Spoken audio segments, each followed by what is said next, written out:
Good evening, everyone. We're going to call the meeting to order, and we'll start off with the land acknowledgement statement. We acknowledge that the ground on which we live is the traditional territory of Caldwell First Nation, of the Three Fires Confederacy, and the original people of Point Pelee and Pelee Island and its surrounding lands and waters, and that of the Huron-Wendat and Wyandot peoples. We recognize and respect the First Nations who are stewards of the land and waters of Turtle Island and who have embraced this stewardship since time immemorial. We would also like to acknowledge the contributions of other nearby First Nation communities and all original people across Turtle Island. We will now have a moment of silent reflection, followed by the playing of our national anthem.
Okay, if I can get an adoption of the agenda for April 25th, 2023. Move the adoption. Moved by Councillor Burns, support by Councillor Riccio Spagnolo. All in favor? That is carried. Any disclosures of pecuniary interest? There being none, if we can get adoption of the minutes of the closed meeting of council and regular meeting of council held on April 11th, 2023. Councillor Desjardins, support Councillor Renault. All in favor? Carried. Okay, mayor's comments. So good evening, everyone. I usually hope to start these meetings on a positive note, but unfortunately I feel the need to address an ongoing situation. I understand that everyone has the right to an opinion and has the right to express their opinion. And I understand that we aren't always going to agree. Sometimes anger and frustration can taint communications and escalate from reasonable distress to downright abuse, and that is what I'm opposed to. The abuse some of our staff deal with, whether in person, by email, phone, or through social media, is unacceptable. These people are simply doing their job. I expect our staff to treat our residents and patrons with respect, and I expect nothing less in return for our staff. We will not tolerate abusive behavior towards members of our staff. Please, if you are upset, reach out to speak with myself, the CAO, or the director of that department. But if you can't do so in a respectful manner, unfortunately, your issue will not be heard. Thank you. On to the good stuff. This past weekend, we hosted the LaSalle Spring Fling at the new event center on Front Road. It was another successful event put on by our Culture and Rec team with the assistance of our Parks group and several other departments. The event was well attended, and during my time at the event, I saw many smiling faces. I'm happy that since the weather didn't fully cooperate with us, that we did have that space to accommodate a larger indoor event. This past week, administration, Deputy Mayor Akapat and I attended Mayor Dilkin's luncheon, where he addressed the future economic potential for the City of Windsor, which of course has an impact on our municipality. It was great to meet with other community leaders as well as many of our partners. I'd also like to take this opportunity to congratulate Jeff Casey and his team of volunteers on the success of Play for a Cure, which was held at the Evolmer. I was invited to attend the draft party this year where he announced that they raised $374,000, which brings his 3-year total to $1,059,000, and those funds stay local for cancer research. So congratulations to Jeff and his team. Just a few reminders to our residents that summer day camp registration begins Monday, which, believe it or not, is May 1st. Sessions fill up quickly, so don't wait to register. Online, in-person, and over-the-phone registration options are available. And also on May 1st, our sports fields open, weather permitting. The outdoor restrooms are already open for the season as of this past Friday. And a reminder, the LaSalle quarterly residential water bills, as well as the second installment of interim property tax bills, are both due this Friday. So please visit our website or call the Finance Department for payment options or any other questions you may have. And then just a final reminder to our residents that this Saturday is the annual Turtle Club Parade, and a portion of Front Road will be closed during the morning hours. And that's all I have for today. We don't have any presentations or delegations, no public meetings or hearings, so we'll move right on to the reports, with number 1 being the Howard Bouffard Secondary Plan initiation, and I will have Ms. Begg speak on that. Thank you, Mayor Milosh and members of council. This report deals with reinitiating the Howard Bouffard Secondary Plan. So I'm going to walk council through a short PowerPoint presentation to help to facilitate the report. Next slide, please. So I'm going to try to tell a bit of a story here. The Howard Bouffard project has a long history in the municipality, and it's a very good bedtime story. There's a lot of details. I'm probably not going to do it justice in 2 slides, but I'm going to do my best. So in 2002, the former Howard Bouffard Secondary Plan was approved, and that plan was prepared by Dillon Consulting, and it followed the normal secondary plan process in terms of adopting and recommending different policies and goals as part of a secondary plan. A little bit later on, as part of the implementation strategy to implement, the land use strategy that came forward as part of that secondary plan, significant stormwater management challenges were encountered upon implementation of the plan. As developers were coming forward to try and implement the plan, administration was recognizing that there were some pretty significant stormwater management challenges associated with its implementation. On the heels of that, there was also the identification or discovery of the flood inundation area, which you're all very familiar with, and the inadequacy of the existing storm outlet to be able to facilitate the development that was being proposed as part of the Howard Bouffard plan. So as a remedy to this, in 2018, the Howard Bouffard Master Drainage Study Environmental Assessment was initiated in an attempt to resolve the flood inundation and provide a sufficient storm outlet, as well as recommend different stormwater management opportunities for future development of this area. In 2018, the town of LaSalle also adopted a new official plan at that time. And by way of its adoption, it actually repealed the secondary plan, which was prepared in 2002. Then in 2021, the municipality adopted a comprehensive zoning bylaw, and this comprehensive zoning bylaw introduced a new category, a new zone category called the deferred urban category. So the deferred urban category includes, I think it's roughly 2,000 acres of property in our municipal urban boundary. And a lot of those greenfield properties are within the Howard Bouffard planning area. Oh, sorry, next slide. Thank you. So the DU category was put in place to recognize these greenfield lands that were included within the built-up boundary, but considered potentially premature for development at this time.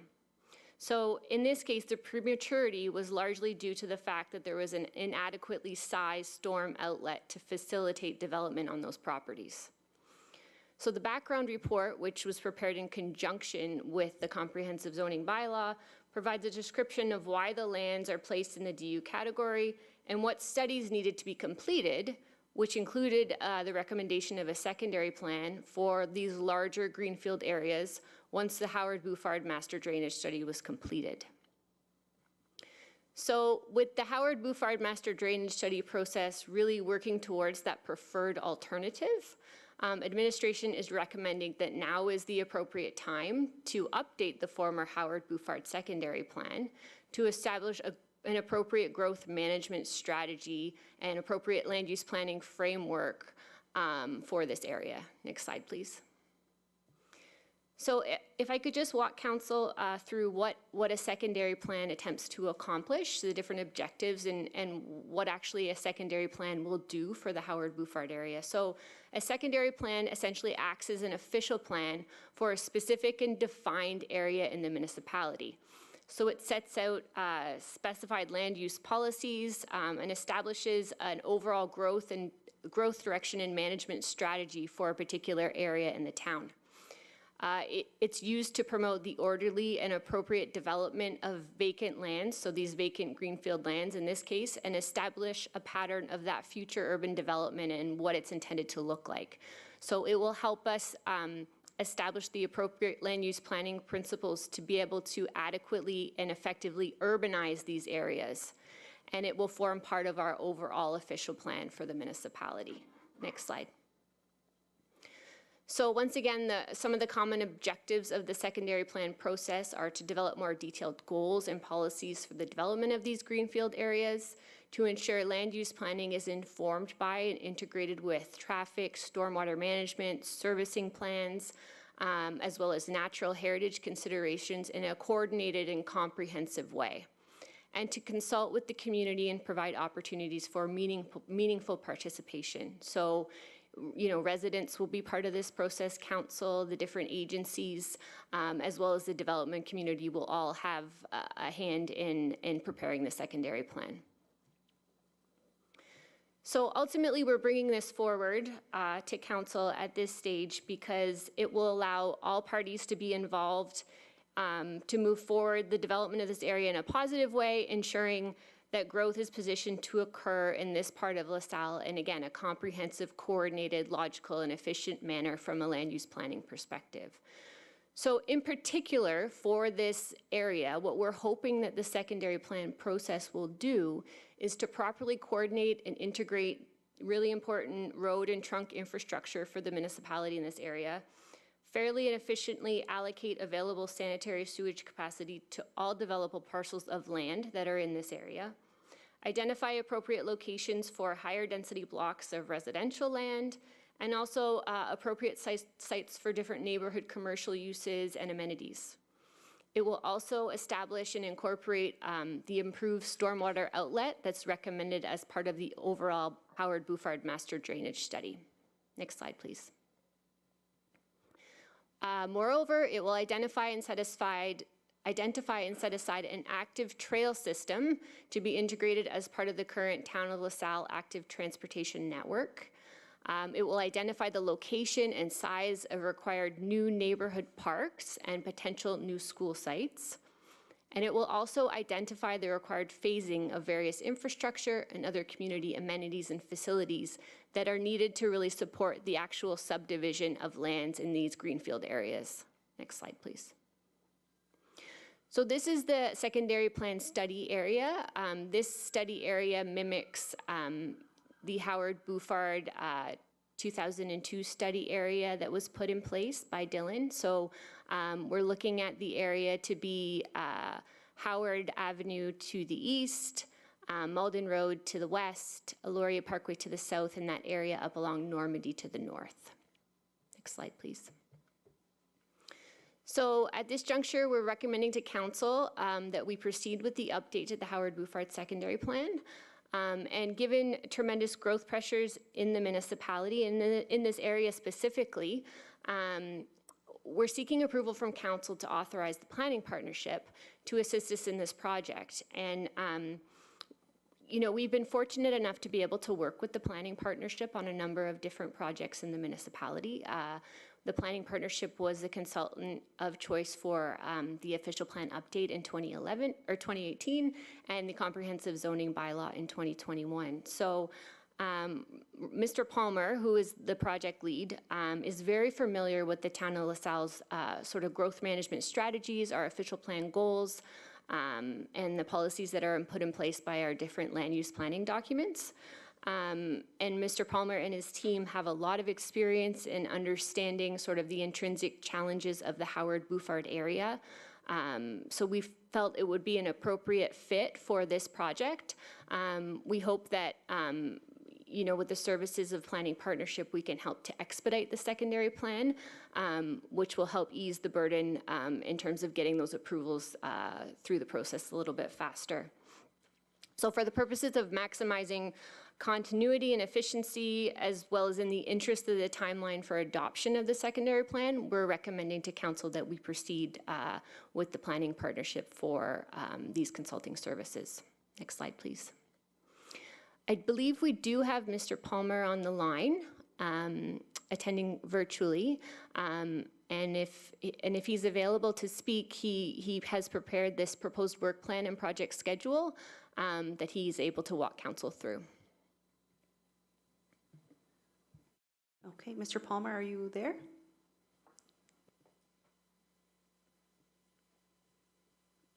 Can't hear you yet.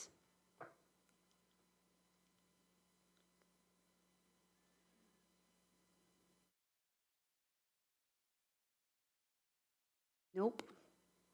I can read your lips.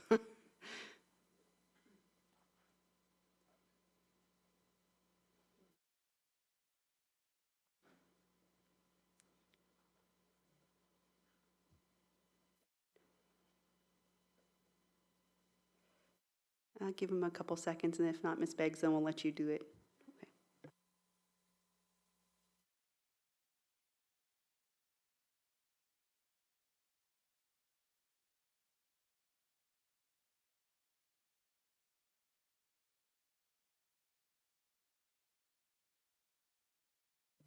That's okay, thank you.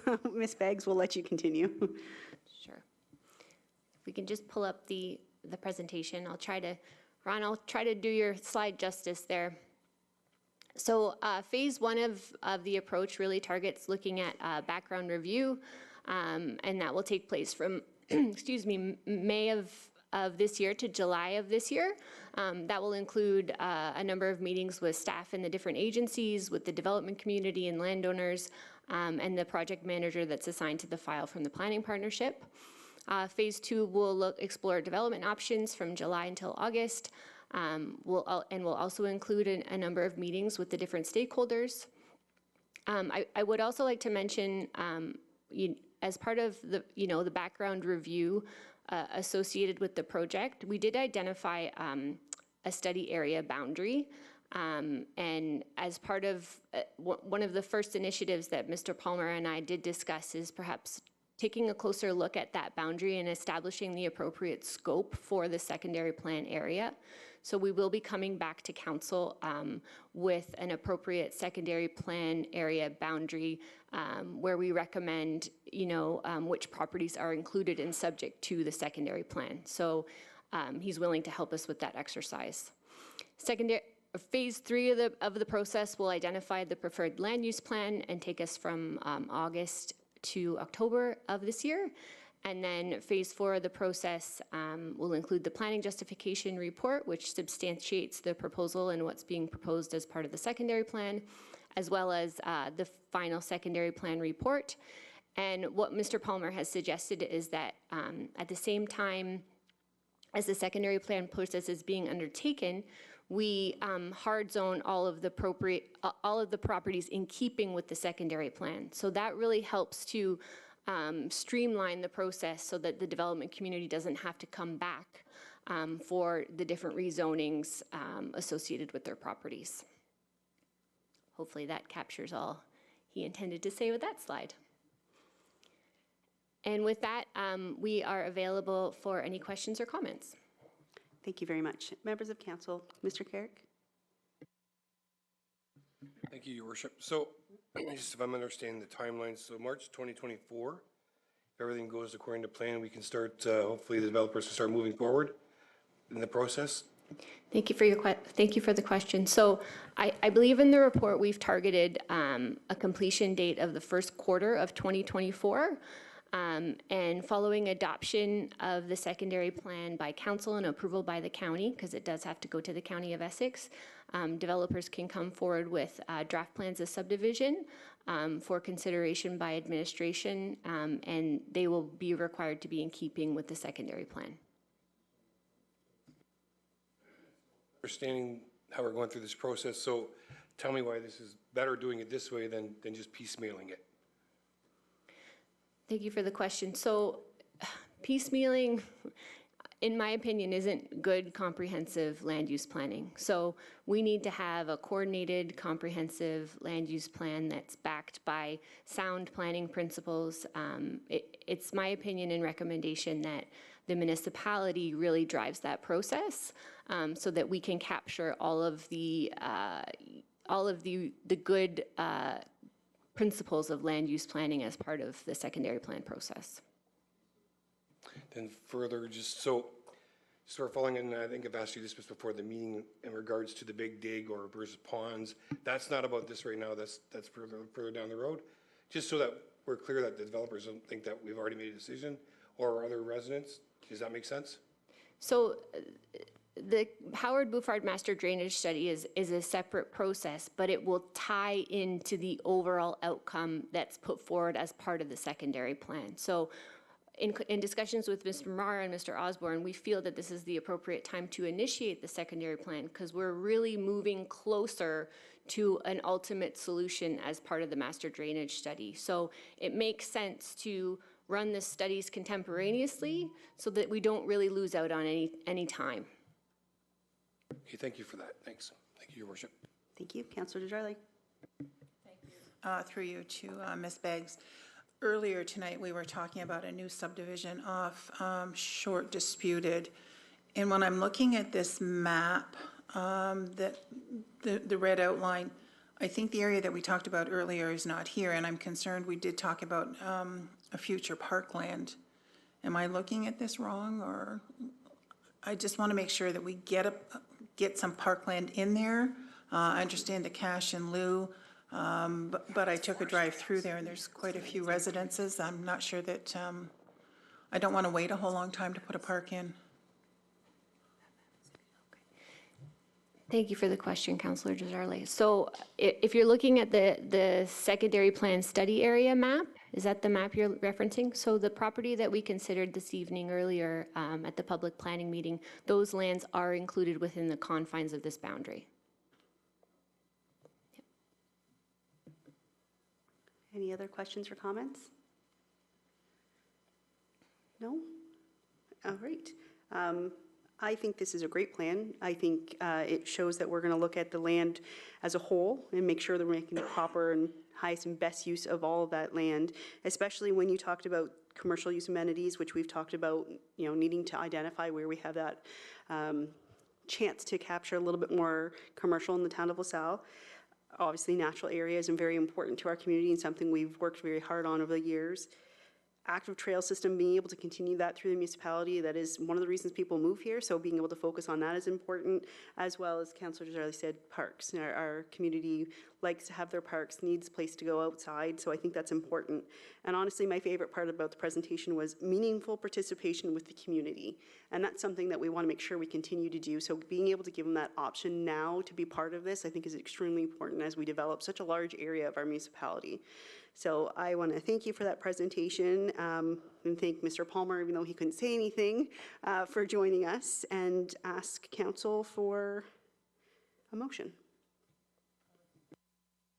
Okay, so moved by Councillor Desjardins and support by Deputy Mayor. All in favor? That carries. Thank you very much. Moving on to item 2, our waterfront skate trail and water feature concept and sponsorship. And that is going to be Mr. Mara? Okay.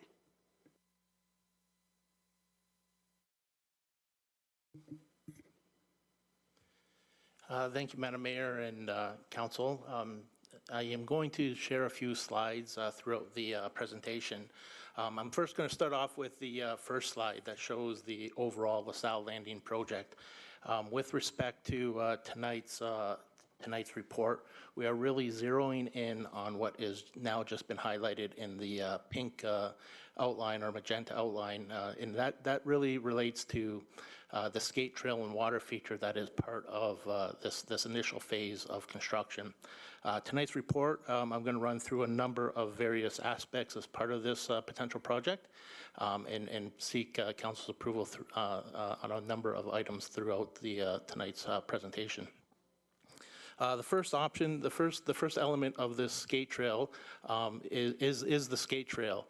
So over the last year or so, the town has experimented with artificial ice to really evaluate the efficiency of installing artificial ice out at this location. We had a number of test sites available for residents to use, and we sought feedback from residents. 2 setups were within the Volmer, 1 setup was outside. As the tests were conducted, especially the one that occurred on the outside in the winter months, just this past through the holiday light display here at the Civic Center, there was some feedback relative to the use of that artificial ice. So we aren't seeing the use or the support to install artificial ice here. So tonight's first recommendation as part of this skate trail water feature proposal is that we are recommending that council proceed with a natural ice surface. And of course, with a natural ice surface, within the report, I make mention of an ice plant, and that's really a refrigeration plant to be installed as part of this as well. So there is clarification that the ice plant really means a refrigeration plant. So we do intend to install a refrigeration plant with this feature. Of course, with all outdoor ice rinks, there is risk relative to weather patterns and into winter weather. With an outdoor ice rink with a refrigeration, we do expect to be able to use that feature in a frozen state through the months of December, January, and February. That does tend to go into the beginning of March, depending on the weather. Certainly, as we start to build ice somewhere around mid-November, when the nighttime lows are below freezing with the ice plant running, we do that, and it takes about a week or 2 to get a sufficient amount of ice out there and plan and have this open and operating for the beginning of December. With this, there is obviously risk. There are a number of outdoor rinks locally, one in downtown Detroit, and another couple in the city of Windsor. So they all run relatively similar features with ice plants. So this is generally available for this area. There are going to be days when ice may not be suitable for use during the day. So on a sunny day, it might be around 8 degrees on a sunny day with the sun beating down. That surface layer will become soft and wet. There may be opportunities where there may be times when we do have to close it during the day, but overnight what we have heard locally is that ice will regain its strength with the ice plant running, because the lows in the evening drop below freezing, so it regains back and it continues to be built up. So that is with respect to what we propose to do with the skate trail. It's important to note that in the skate trail during the months of December, January, and February, it is ice. Beyond those months, that surface becomes a concrete surface, so it's used as any other trail would be used within the town through the rest of the year. So it is going to be a circuit, part of the overall features out there. The second element that we are introducing here tonight is the water feature. So that is the circle that you see relatively in the center of this location. It has been modified slightly from the original plan, so we've taken that center circle outside and moved it a little bit further from the center of the ice area. The idea behind that is in the wintertime, that area can be used as a warming area, can be used as an area for putting on skates and things of that nature, and you don't have to walk across the ice to get to it. The previous version, you had to walk across the ice in order to get to the to that circle. So we've made some slight modifications. This area is also introduction to water feature. And what we mean by water features for this particular location is ground orientated sprays. I have a figure that I'll show you later that was not part of the report, but it gives you a sense of what to expect with respect to that water feature. Also noted with this area, and I'll get into it a little bit later, is that there is a sponsorship already in place for this particular circular water feature, and that's from the Rotary Club of LaSalle Centennial sponsorship. Further to the elements out here, there are 2 buildings available for this particular location in this particular phase of the project. The first building is this general public gathering building, and as I go through and finish the presentation, there are going to be a number of detailed slides, and I'll kind of point out those features along the way. And then there's a secondary building in this location, which is really the back of the house mechanical stuff, where the Zamboni and the operations staff will be present.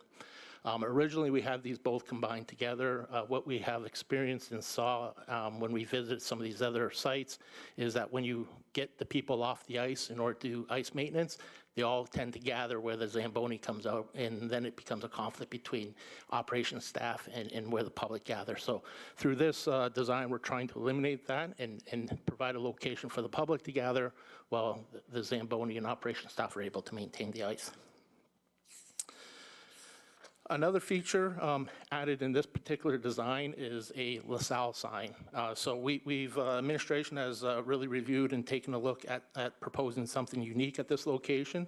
And these are similar signs to what you would see in Toronto or Ottawa. A large sign that spells out the name LaSalle. The proposal here is to have 8-foot tall letters on about 16-inch plinth, and they will be LED lit and able to change those colors throughout the year. Another element here is vehicle parking here.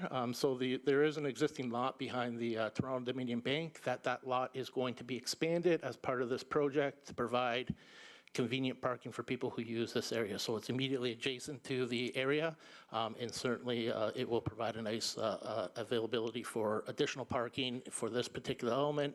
In addition to that parking, you do see a walkway that comes from the event center, so certainly the event center parking lot can be used and people can walk across that event plaza and still get into the skate trail area.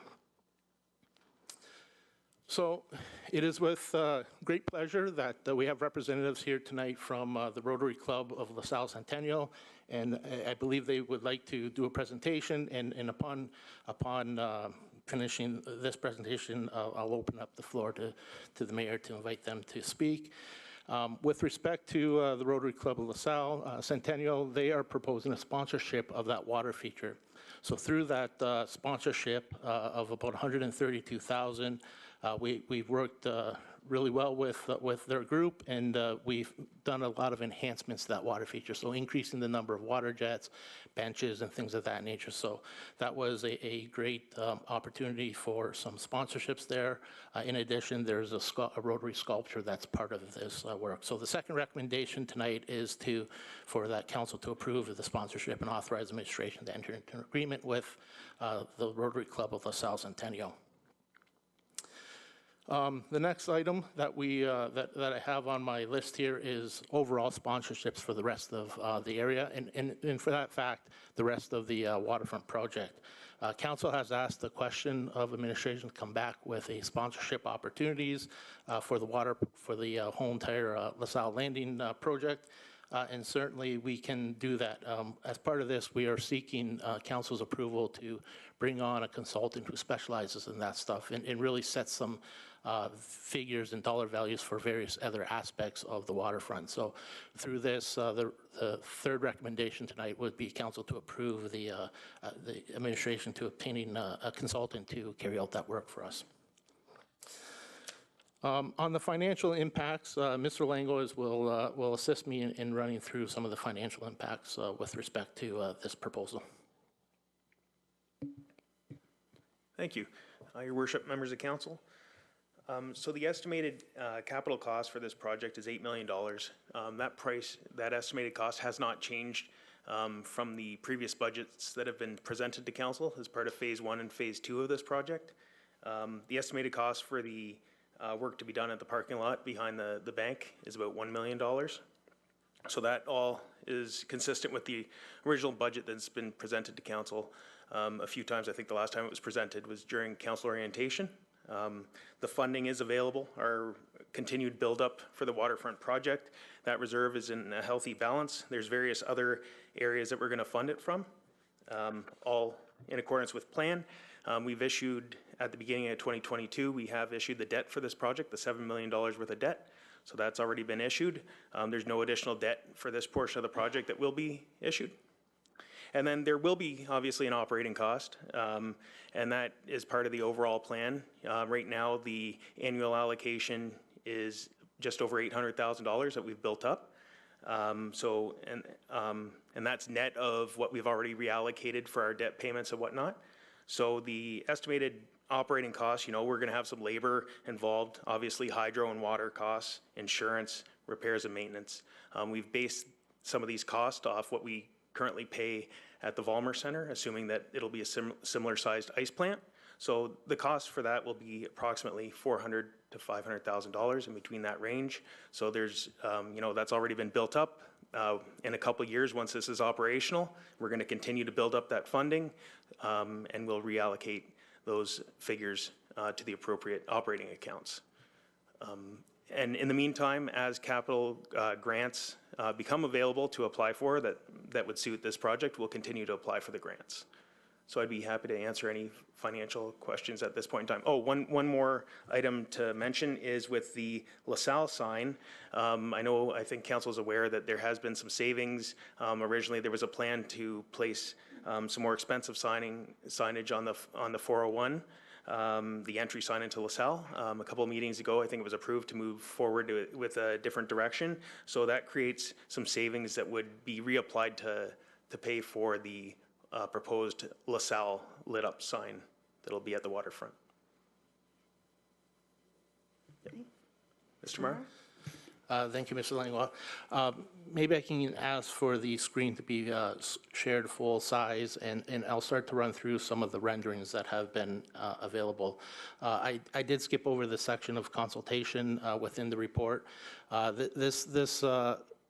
The fruits of the effort here are a team effort through the administration. A number of individuals through the department head team have worked hard on bringing this forward. So this has been a team effort. In addition to internal administration, certainly this project has received public attention through various media releases and social media, as well as through the communication with the Rotary Club. So I'm going to begin to run through the renderings that you see in front of you. So this is a high aerial view. Sorry, we'll see if I can fix that. The high aerial view. So this is the public building that I was referring to. This really represents what this will look like in the winter time and in the spring. So here is the maintenance building in the back up in this far upper right-hand corner. That's the existing event center, and along this bottom left-hand corner, right-hand corner is Front Road. So this is what you would envision to see during the winter and summer months. This is all one level surface, great for accessibility and allowing people to move throughout the area. We have introduced this exterior walkway.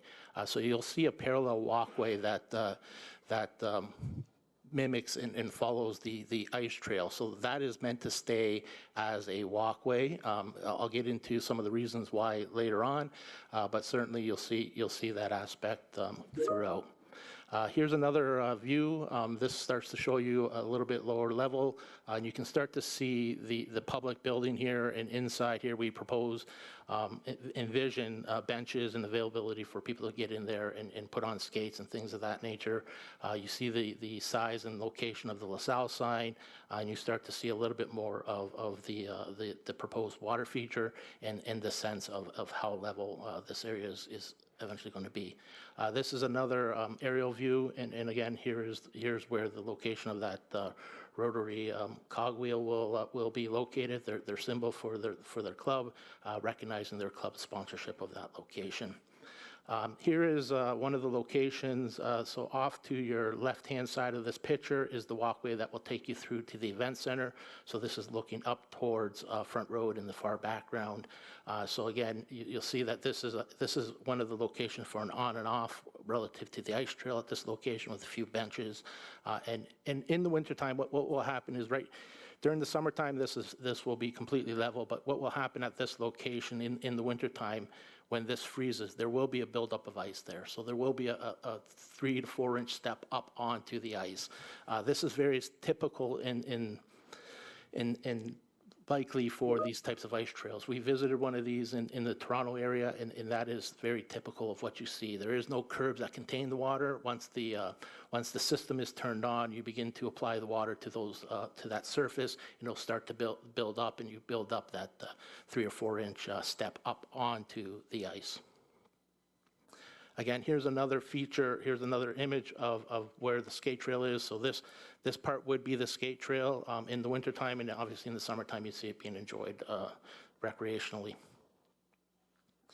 Here's another image of the LaSalle sign a little bit closer up, and what we anticipate the LaSalle sign to look like at night.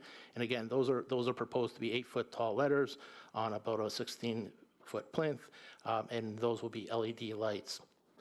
As I mentioned, this was not part of the original attachments to the report, but this is what is meant for the splash pad. So you'll see these ground-orientated water jets.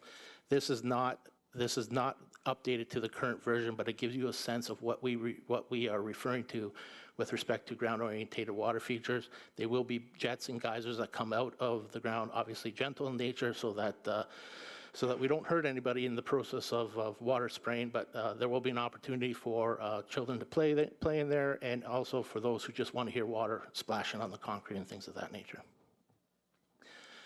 Now we're starting to get into what it looks like in the wintertime. So here you start to see that same picture of the LaSalle sign, and you start to see in the background where the ice is located. Here's a better picture of the ice feature. So this ice feature, the surface area of this ice feature is very similar to the surface area of an ice rink. So it's about 19,000 square feet in total. If you drew a line around this whole entire outer ring of the ice trail, that's about 1/4 kilometer long. So this is a significantly long feature. It is a nice feature. The trail itself, the width of the trail is about 4.5 to 5 meters in width.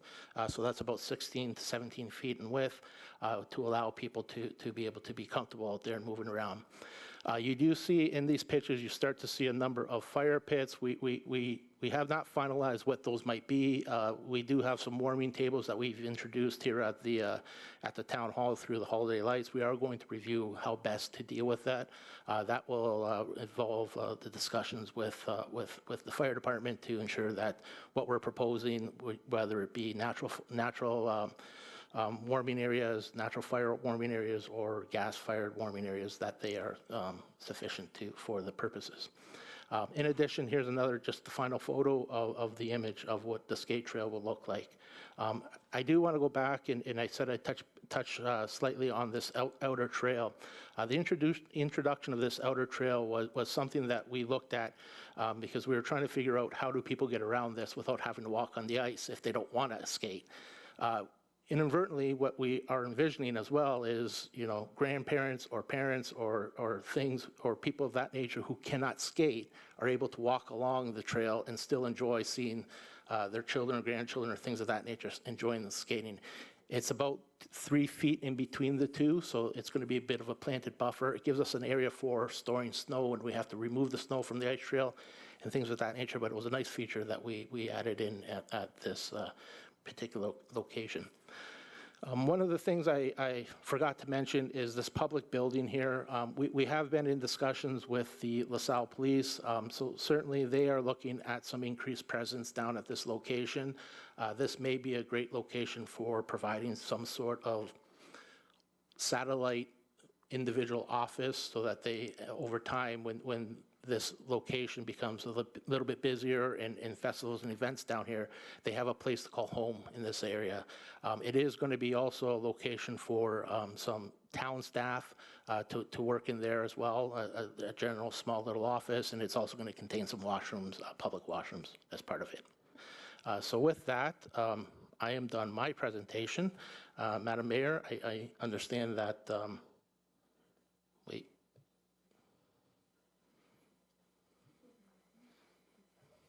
There we go. I'm finished my presentation, so I know the representatives from the LaSalle Rotary Club Centennial is here, so if you wish to have them come forward.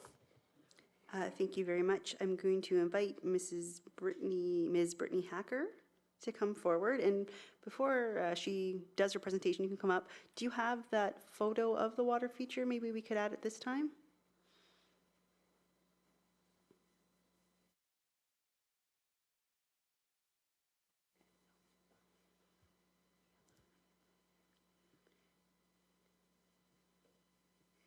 Okay, Ms. Hacker, I'll let you start and we can look at that after. Good evening, Her Worship, Mayor Milosh, and members of Town Council. My name is Brittany Hacker, and I am currently serving as the president of the Rotary Club of LaSalle Centennial. I am here today with members of my Rotary Club to acknowledge and share our appreciation for our partnership in a project that will take place at the LaSalle Landing waterfront. The Rotary Club of LaSalle Centennial is a service club that operates in the town of LaSalle with the mission to create positive change in both our local and international communities.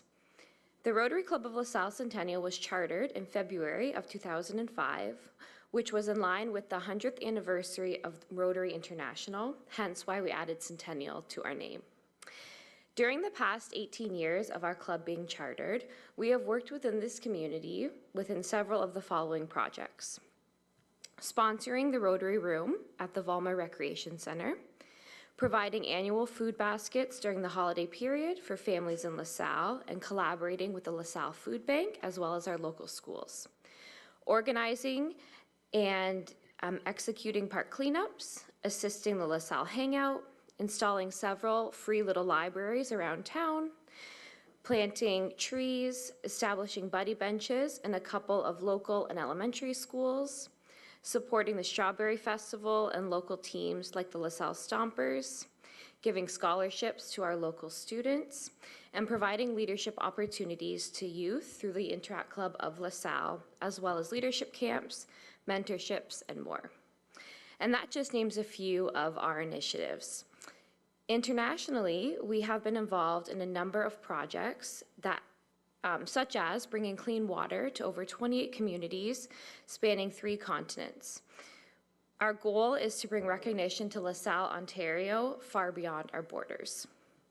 So as our 20th anniversary approaches, which would be 2025, we've made a decision to embark on plans for a legacy project that would showcase our club's rich history while honoring our community.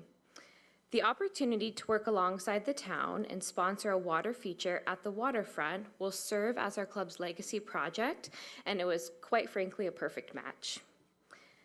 This water feature, along with walking paths and an ice feature, will not only serve as a reminder to the community that Rotary is an active service club in our community, but it will also serve to provide active living and a place to come and enjoy the waterfront for the citizens of LaSalle. We want to thank the citizens and businesses of LaSalle for the continued support of our work. It's through their generous donations, sponsorships, and attendance at our events that make the work that we do possible. And so tonight I have the honor to represent our club and to share our excitement and congratulate the town and members of council on the plans for a wonderful waterfront project here in LaSalle. We look forward to continuing to grow our collaboration with the town in the years ahead. In particular, I want to acknowledge and thank Peter Mara, Don Hodre, our past presidents, Mary Lou Amlin, Elvira DeJesu Iruso, and our club secretary, Cheryl Kay, for all of their efforts with planning of the waterfront project. We are honored to be able to be a part of this wonderful project in our town, and we look forward to cutting the ribbon and presenting this new addition at the waterfront to the citizens of this community and beyond, hopefully very soon. Thank you. Thank you very much, and thank you for working with the town of LaSalle on such an important development at our new LaSalle Landing waterfront. I'm going to open it up to our council for questions and comments for any aspect of the presentation this evening. Councilor Riccio Spagnolo. Thank you, through you. So this will go to Peter Mara. So thank you for the great description and detailed summary of everything that would be going down at the waterfront. I think everything, to be honest, is excellent and very well detailed. I think the skate trail is a great addition to LaSalle. Excellent that the Rotary Club of LaSalle Centennial has contributed a wonderful and substantial donation, so thank you for that. I love the idea that we're offering opportunities for sponsorships because I do know some great sponsors that would be very interested in this, so I will pass that information on. I have a couple of questions in regards to so there will be a naming opportunity for the public building, is that correct? Thank you. Through you, Madam Mayor. There will be naming opportunities or sponsorship opportunities for a number of features, whether they be the building, the LaSalle sign, the skate trail itself, or things of that nature, or any trail with respect to the project. As we go through that process through a consultant, we'll start to identify what those aspects or elements are and establish dollar values and figures for those respective sponsorships. Great, thank you. And then will there be lighting around the skate trail? Yes, there will. The entire area will be well lit. This will be a feature to be used in the evenings, mostly for the skate trail. So there will be a number of lighting features throughout. In addition to lights, we are going to be introducing a speaker system and audio for music as well, not only for music, but also to make announcements when people need to vacate the ice for maintenance and things of that nature. So there'll be a number of those types of elements that are introduced. Great. And I think the only other question that I had was for the public building, what would be the capacity? I know this is very premature, but I know you had indicated some benches and things like that, and then maybe something inside, like a hot chocolate warming station or something like that. But do you have an idea of what that capacity would be? At this stage, we do not know what that capacity is. In past reviews of some of the other features or some of the other skate trails that we went to, they were more on the lines of a location to put on skates and to have a washroom break, not for really gathering and permanency within the building. Again, we can review that as the detailed design proceeds through the aspects of what would be required to happen and be housed in there in consultation with trying to achieve some of the goals that we're after at this location. Okay, great. So in conclusion, I support this, and I thank you for a great detailed summary, and I think this will be an excellent addition at the waterfront. Thank you. Thank you. Councillor Carrick. Thank you, Your Worship. Just, well, I guess, first of all, thank you very much for the donation to the LaSalle Rotary Club. That's awesome.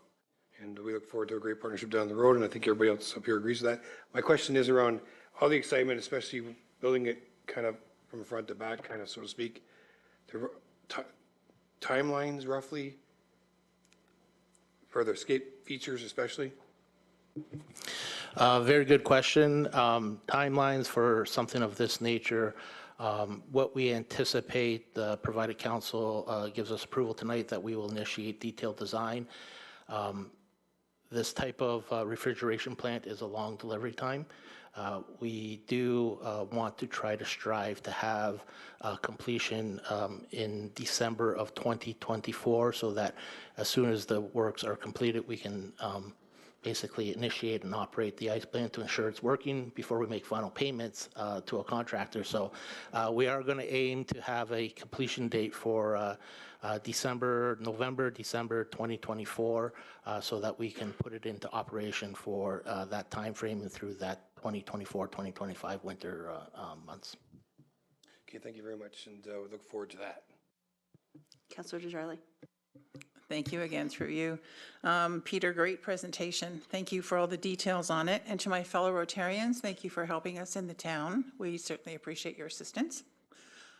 Being the Christmas person that I might be considered, are we going to be able to do anything with holiday lights down at the park, maybe over the next couple years? We've been putting money away for lights, so can we expand on the great thing that we've done at here at the town hall? Certainly through council's direction, we can do a lot of things, provided council provides us some direction and the resources to take care of that.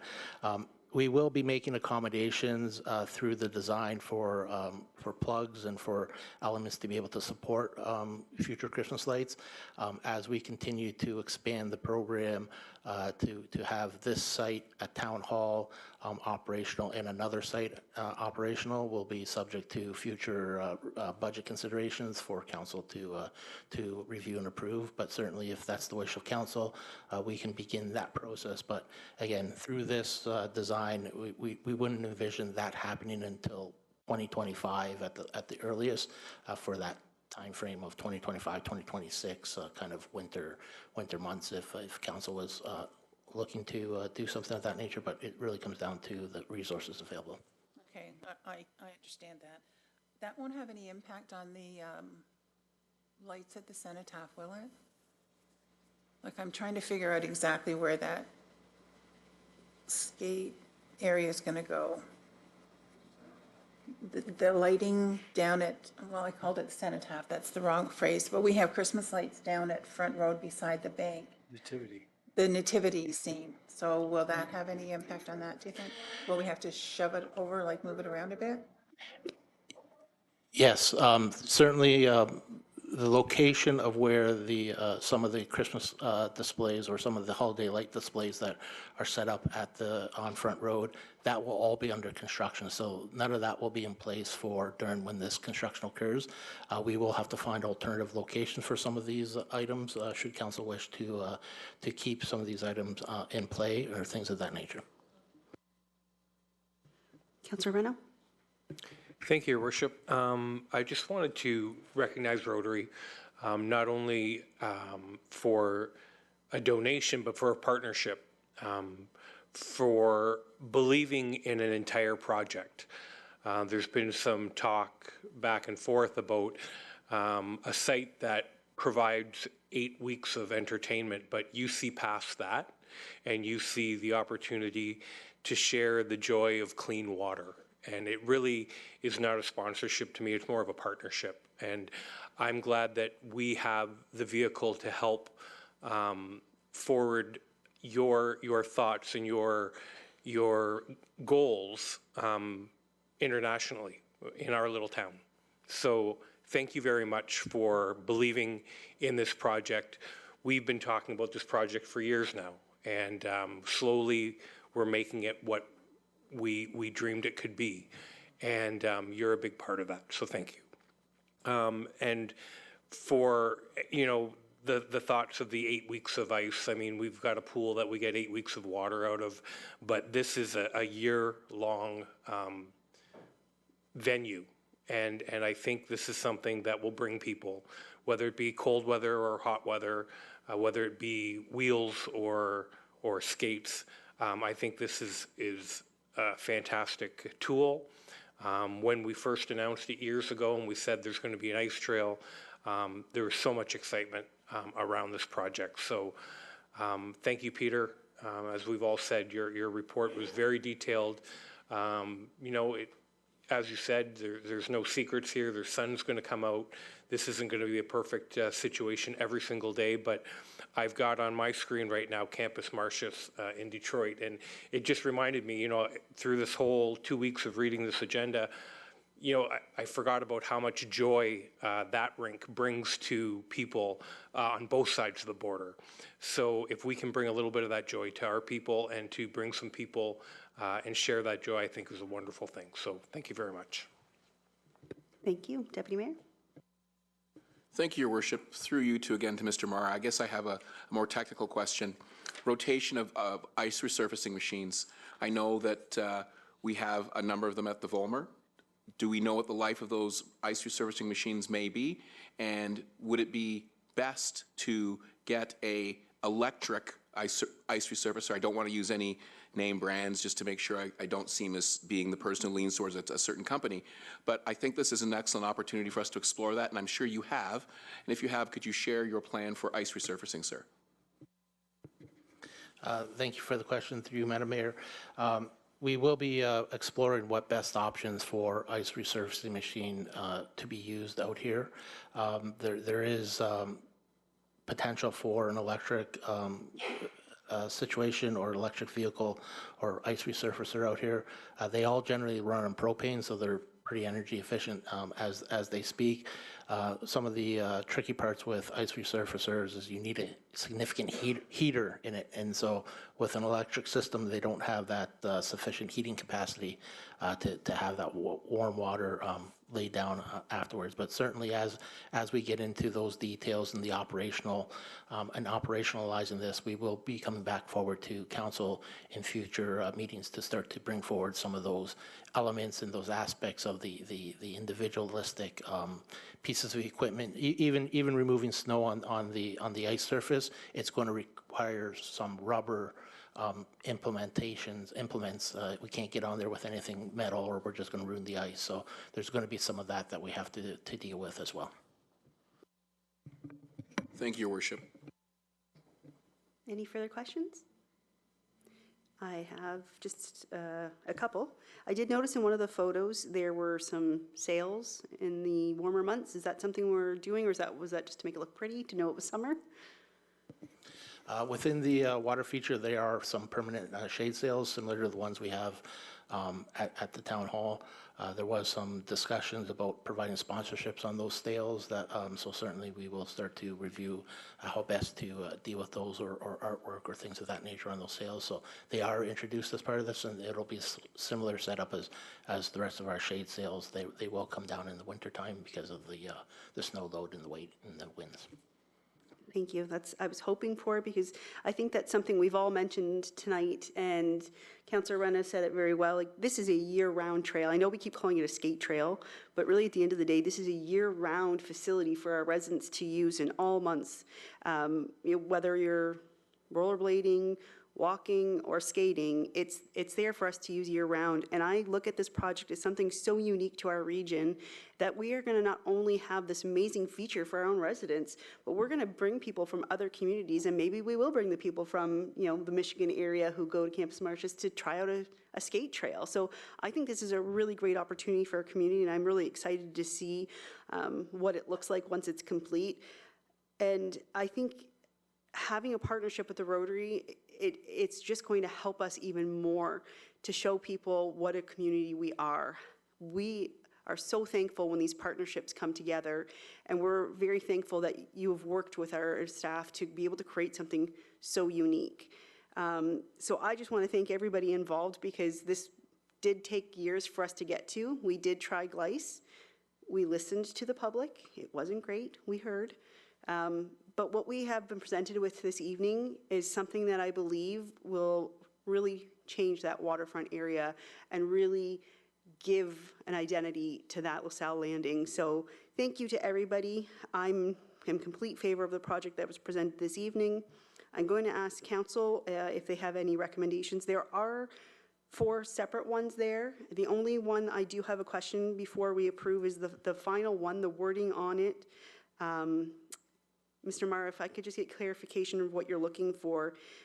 The recommendation says that council concurs with town administration to review a proposed sponsorship, but in the report it's asking that council approve administration to retain an outside consultant to assist in developing a complete list of sponsorship opportunities and corresponding dollar values. Is that what we're supposed to be approving? Yes, Madam Mayor, through you, that final recommendation should be authorization for administration to hire a consultant to come up with a proposed sponsorship strategy for all the elements at the LaSalle landings. Thank you very much. So members of council, you do have the recommendations in front of you.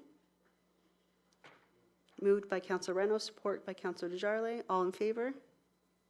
That carries. Thank you very much again for the sponsorship. Number 3, we have reduced rates for schools, and I believe that Ms. Finero.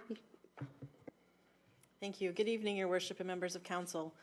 The report before you outlines a recommended pilot project to offer a discounted rate to LaSalle elementary and secondary schools to rent the ice, soccer fields, and baseball diamonds. This rate would be for school-sanctioned, non-competitive activities such as recreational skating, gym classes, or daily physical activity, and would be available until 3 p.m. Monday through Friday. The hours that will be available for school rentals will be outside of existing user bookings, facility ice maintenance, field and diamond maintenance, and resting schedules. The recommendation is to extend the early bird ice rental fee for schools from Monday to Friday until 3 p.m. and to include a fee reduction of 50% from Monday to Friday until 3 p.m. for schools renting soccer fields and baseball diamonds. And the exact fees are located within the report, and I'm available should there be any questions. Thank you very much. Members of council, any questions or comments? Deputy Mayor Capata. Thank you, Madam Mayor. Through you to administration, thank you for this. One of the things that we're lucky in our community is a great relationship that we have with facilities that abut each other. I know of a secondary school that abuts the Volmer and a couple other schools that are close by. And having a child who's now going away for university, I've traveled to a couple other municipalities and have been lucky to be able to introduce myself and meet our peer group in other municipalities. So what we're doing is not radical. We are in line with what other municipalities do, and I say bravo to you for bringing this forward. I'm fully supportive, Your Worship. Thank you. Any other questions or comments? No? I just want to thank administration for getting this report to us so quickly. I know it was a lot all at once, but I appreciate it, and I do appreciate as well it is a pilot project. We'll see how it goes, and we'll be able to determine. I think we have June 30th of 2024 when this will end, and you'll be able to follow up with a report to see if it was successful or not. But thank you very much. I hope this works well with our partnership with our school boards, and that's all I've got. So I'll leave it to council. Moved by Deputy Mayor, support by Councillor Reno. All in favor? And that carries as well. Large-scale traveling exhibit. Back to you. Thank you again, and good evening again, Your Worship and members of council. This is a follow-up to the request made for a report exploring the feasibility of offering a large-scale traveling exhibit at the event center. Hosting a large exhibit would bring many visitors to LaSalle from the region and beyond, while offering an indoor family activity during the shoulder event season. Traveling exhibits range in size, with a typical exhibit using about 10,000 square feet of space and containing approximately 10 zones that each contain exhibit objects, communication in both digital and print, and hands-on activities. These exhibits are turnkey and have been developed in consultation with prominent scientists, academics, and subject matter experts in order to ensure the utmost accuracy and credibility of content.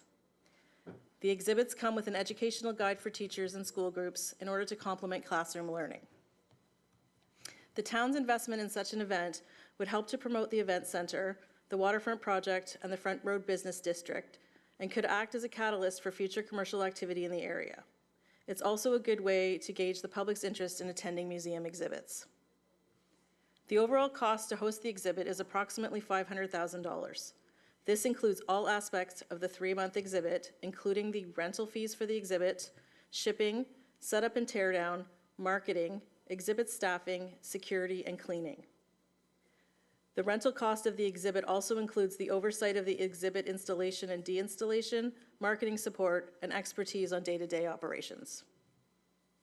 Administration has identified several grants to explore, along with potential partnerships to help offset the cost to the town. However, there are no confirmed additional sources of funding at this time. If approved, we'll continue to explore additional partnership opportunities, such as with local schools and post-secondary institutions, to maximize the potential for success. In order for administration to reserve an exhibit and begin the necessary preparations to successfully execute this initiative within the next 8 months, clear direction is required this evening, with the town willing to cover the total cost. While we are confident this concept will be well received, it's important to note that full cost recovery may not be reached. While there is financial risk involved, the overall benefits are substantial, as this is a unique opportunity for LaSalle and the surrounding community. I'll pass it over to Mr. Langlois if he has anything further to add from a financial perspective. Thank you, Your Worship, members of council. So our finance team here met with Ms. Finero and her team. You know, the event provider gives a very good detail on what the town's responsible for. All the costs, adding up the approximate $500,000 figure, that a lot of the costs are in US dollars, been converted over to Canadian dollars. It involves everything from the actual exhibit rental to the setup, tear down, and also the operating costs. And they recommend, you know, it's 5 staff daily. So we factored all this in.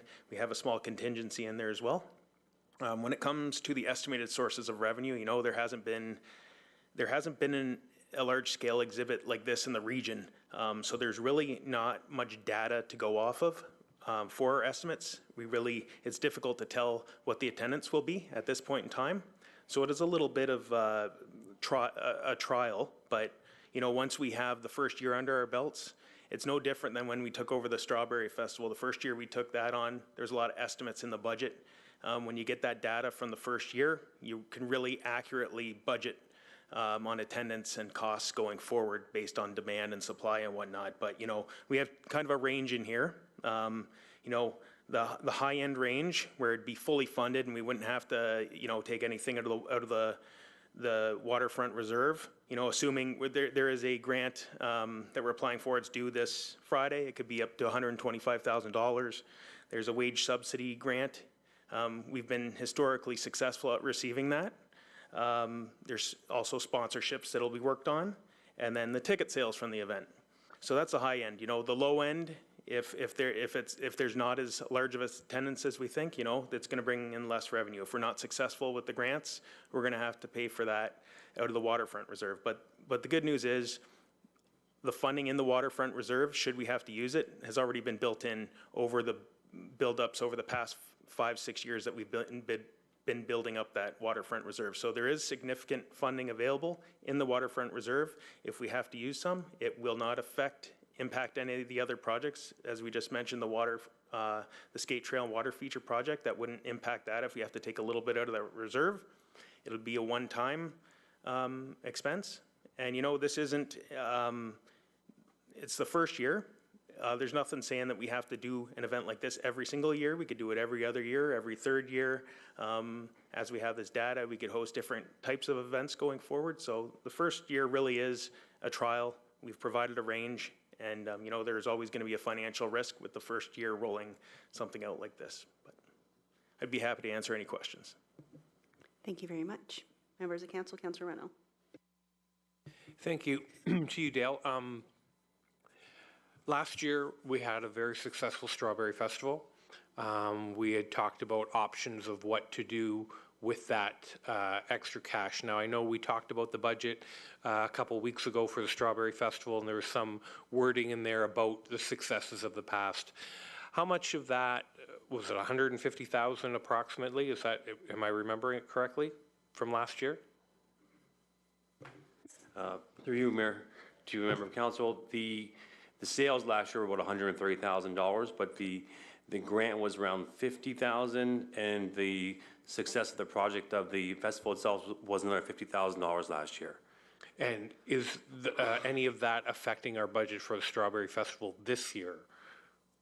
Or is that basically, is that money put aside? What I guess I'm getting at is to protect some of the reserves of the waterfront project in general, would some of those funds be available to protect them in something like this if we were not to gain the complete funding that we thought we would?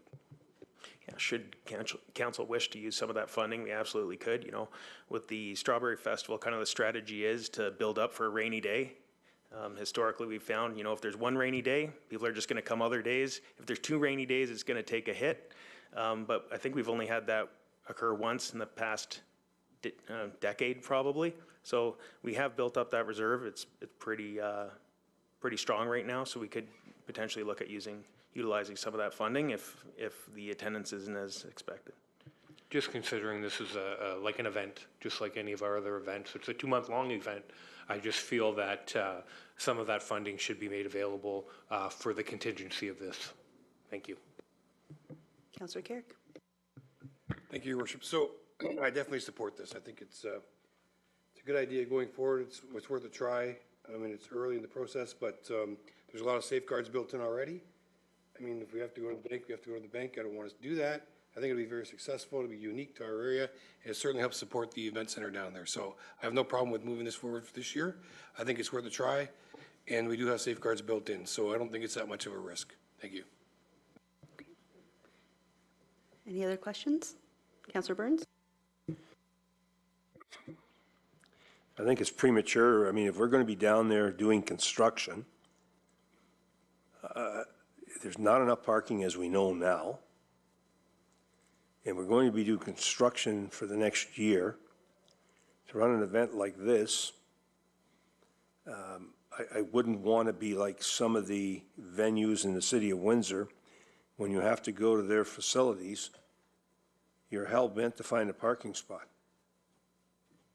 Whether it's the Aqua Center downtown, they're squeezed in a piece of property, and if we don't have parking, I mean, I don't know what the rush is to advance now, and rather than have what we have down there in the next year all set up and be an attractive place to come to. And I guess that's my only thoughts. I'm not against the project as a whole, but I sure wouldn't want to have our waterfront look like mud with no design in, nothing, and people come there and get a bad taste in their mouth. So those are my only comments. Thank you. Thank you. I think just to kind of add on to that, I think if we were just to sit here and do nothing until the waterfront was completed, we could be sitting here for 15, 20 years. I think when it comes to parking, I've attended events like this before, and they're quite different than some of the other events we've offered, where this is a ticketed event, so only so many people show up between 10 and 11, they leave, and then the next group comes. So it is a little bit different than what we've seen in the past operating down there, and more parking is coming, but we're never going to have enough parking. And I think, like you said, City of Windsor is the same. You go to the town of Amherstburg for any of their events, what they host, there isn't parking there either. I think we're going to have to realize that we're never going to have the amount of parking that people want or don't want. Because I've said before, I don't know if we purchased and spent this much money to just make parking lots along our waterfront. So I don't, Mr. Militia, if you want to add anything to that? No? Oh, okay. Councilor Riccio Spagnolo? Thank you. Through you to Ms. Finaro. Does the Imagine Exhibitions, do they provide you with options for us to choose which exhibit will be coming here? Or is there a few different options that we can choose from? Or was it the one that you presented the one time on the YouTube video? Thank you for the question. There are different options, and they vary depending upon availability, of course, because there's shipping depending on where it would be coming from, and then the size, of course. We've been looking for something that would appropriately fill the space. So there certainly are selections. However, if council was looking to make that decision, then that would likely put us behind in terms of planning the event. But there are options available if that was something council wished us to do. Okay, thank you for the answer. I think it's a great opportunity for the town of LaSalle, and now that you have TWEPI on board, and if you reach out to your school boards sooner than later with reports of field trips and things like that, I think that it'll definitely be a successful event. So great job to you and your team. Councilor Carrick? Sorry, just one more follow-up in regards to parking. I just want to make sure. This is going to be over the winter months, so we'll have access to the boat ramp parking lot as well. So there should be overflow there. Is that correct? Am I hearing that right? Okay, thank you. Councilor Reno and Councilor Akapata, Deputy Mayor, sorry. Just a comment. I mean, we have used our own transit system in the past for special occasions. I would suggest that if this was a wild success and we could not handle parking and every street in LaSalle was plugged up with cars, I would imagine that administration could find a bus somewhere. We would love to have that problem. Deputy Mayor. Thank you, Your Worship, through you to Ms. Finero. So I've just been, when this came, I reached out to just some family members, and one was telling me about an Imagine presentation that's going on in Detroit. It was also in Toronto, the Disney.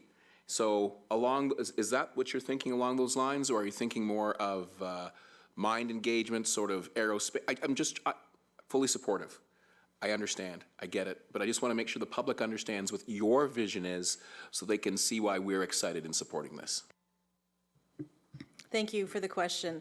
The exhibits that we have been looking at are not digital in nature, much like the Disney one, I think, if I'm thinking correctly, and there's been some with Van Gogh and Monet, I believe. Because of the large windows and the lighting in the event center, that probably would be a challenge. It's not that we can't do it, but there would be additional costs involved in ensuring that the facility is dark enough to do something like that. So what we have been exploring is an actual physical museum exhibit, and we have been looking at ones that would target families. There's a variety of options that target different age groups. There's certainly things that would appeal more to teenagers or young adults and adults, and then there's things that appeal to families. So at this time, we've been looking at exhibits that would appeal to families, but we can certainly change that direction if council wishes. Thank you, Your Worship. Okay, no other questions? I think the one good thing with these type of events is because it's ticket sales, we'll be able to gauge well ahead of that event if a shuttle is needed or if we have to come up with other options. I would like us to consider, and I don't know if this is something we can do with this type of event or not, is if we can come up with maybe a large partnership with some sort of corporation. So I know sometimes when you see people join forces, they do, ticket sales, and it's from the town of LaSalle and whatever company's name you want to throw in there, and they're a large sponsor and pay a good portion of that fee up front to have their name on all the advertising and all the ticket sales. I don't know if that's an option. I don't know if we're even allowed to do that with something like this, but it'd be something I'd like to maybe look into, just another way to help with the funding of this type of event. Otherwise, I agree. I think this is a great addition to the town, something new, something unique, and I'm all in favor. So I will look at council for a recommendation or a motion. Councilor Riccio-Spagnolo? Councilor Disraeli, support. Did you have a question? No? Oh, all in favor? That's carried. Okay, item 5, the council question regarding community space. You? Thank you, Mayor Meloche. Again, this is in response to a council question with respect to community space, and I think this was born out of the concern that was brought forward by the Horticultural Society in terms of the rates that they were at that time going to be charged for the use of the Riverdance room.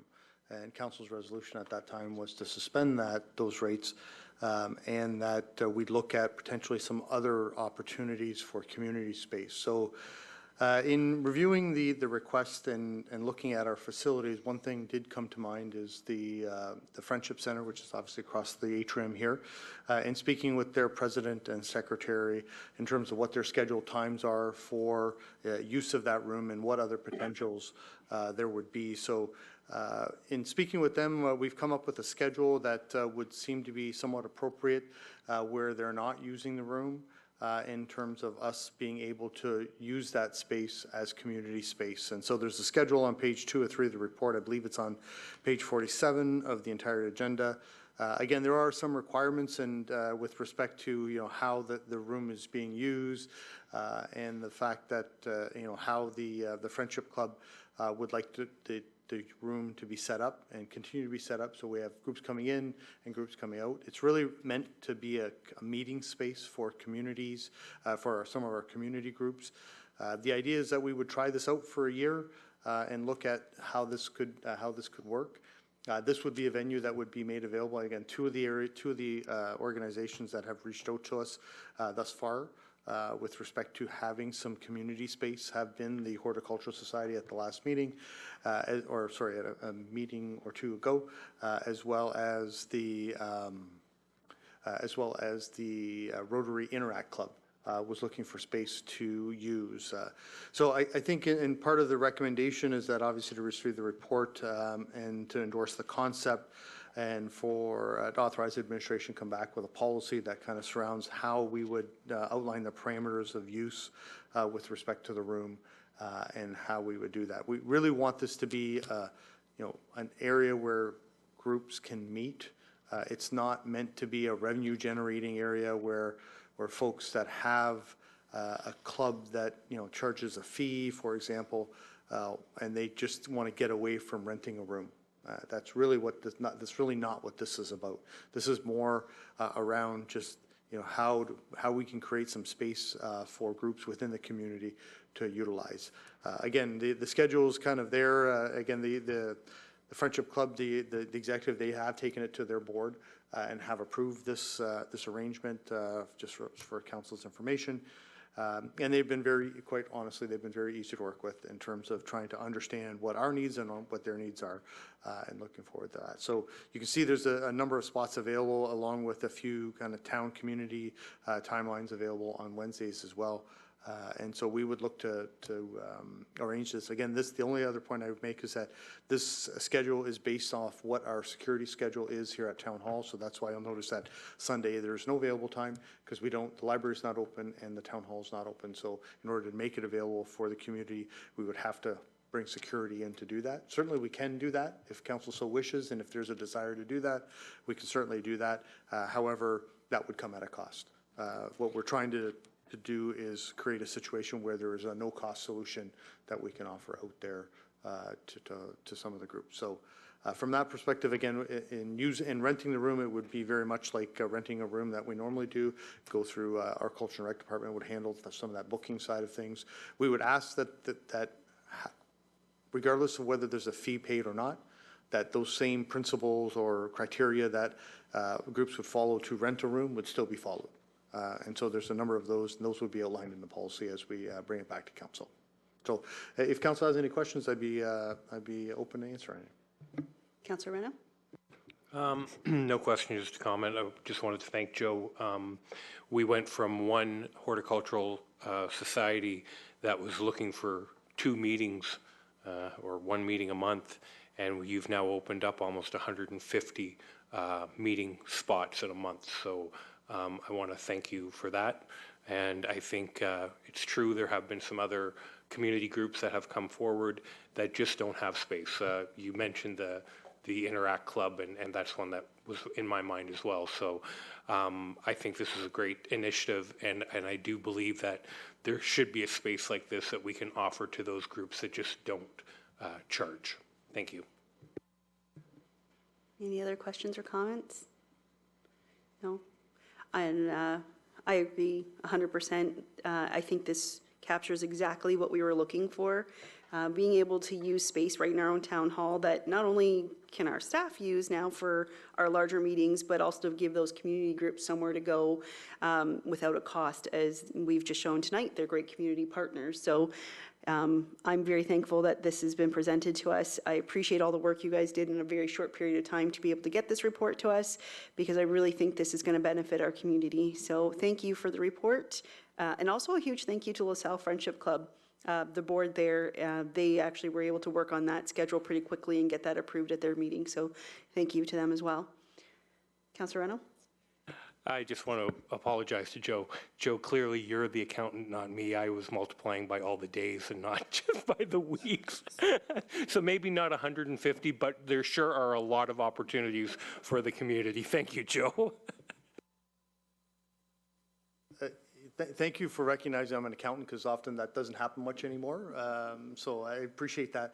I would just want to get a bit of direction from council in conjunction with this, is that we are looking to move, because currently we are not charging for the Horticultural Society to use the River Dance. building. So we would be looking for them to use one of these slots as part of this. So I just want to make that clear, so I understand, so that when we go back to them and say, which slot would you like, that they'll be able to accommodate that way. Just for clarification, it does say a policy will be developed to guide the rental of this room. Do we need to wait for that to be presented to Parks and Rec before we do that?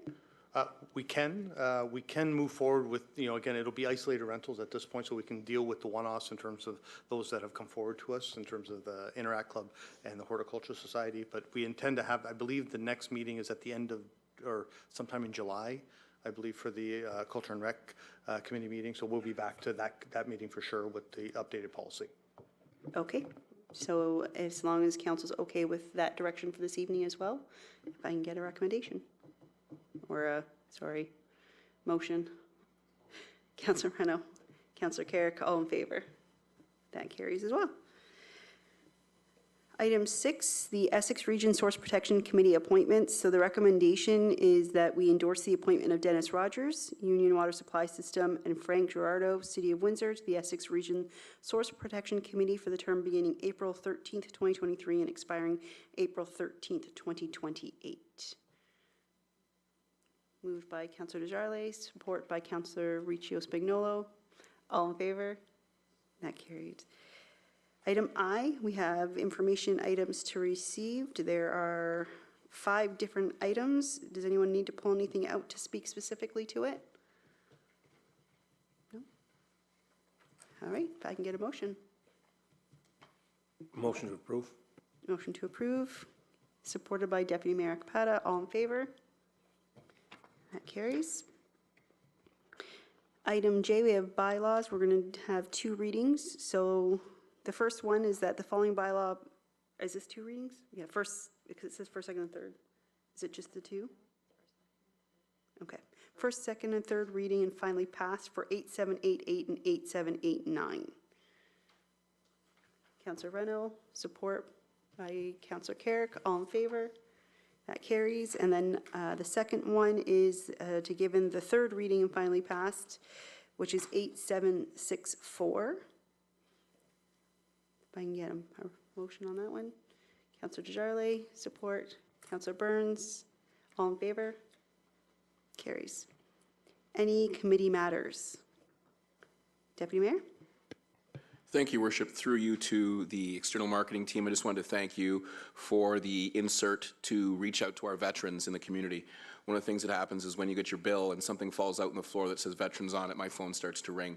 So I wanted to thank you for putting that in there, and hopefully we're getting some great feedback from the veterans in our community so that we're able to more effectively reach out to them and do things with them through the Remembrance Committee. So thank you for the work that was done. It was well appreciated and it was noted. Thank you. Councillor Riccio Spagnolo, then Councillor Burns. Thank you, through you. Just an update that the Accessibility Committee had a tour at the new LaSalle Event Center by Mrs. Finaro and Mr. Bisson, and the Accessibility Committee was very happy and proud of the building that we have. So I just wanted to pass that along. So thank you. Your Worship, I'd like to get a report on the corner of Sprucewood and Matchett from administration as to what can be done there to solve the problem we have with backup of traffic, and what's the solution to the problem, and maybe if we can get some costing on that and a game plan, then we could look forward at it in the future. Right now, I don't think anybody knows. Thank you. I do agree that report is required, but I'm wondering if you could maybe make that a motion. I would certainly make that a motion to have administration prepare that report for us, please. Okay. So, and that's supported by Councillor Carrick. All in favor? That carries as well. Any other committee matters? Questions and statements by council members? Councillor Carrick. Yeah, thank you, Your Worship.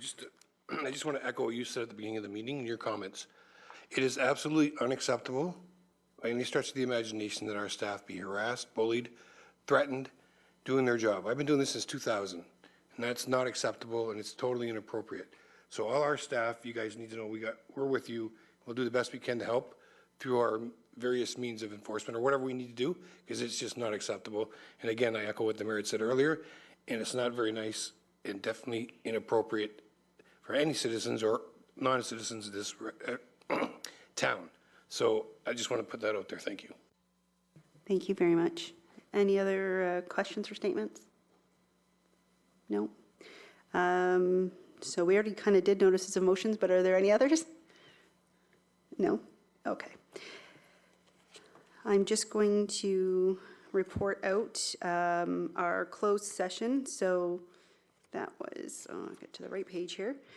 There was a closed session of council on April 11th, 2023, at which council received information for a property matter and provided administration with further direction regarding that matter.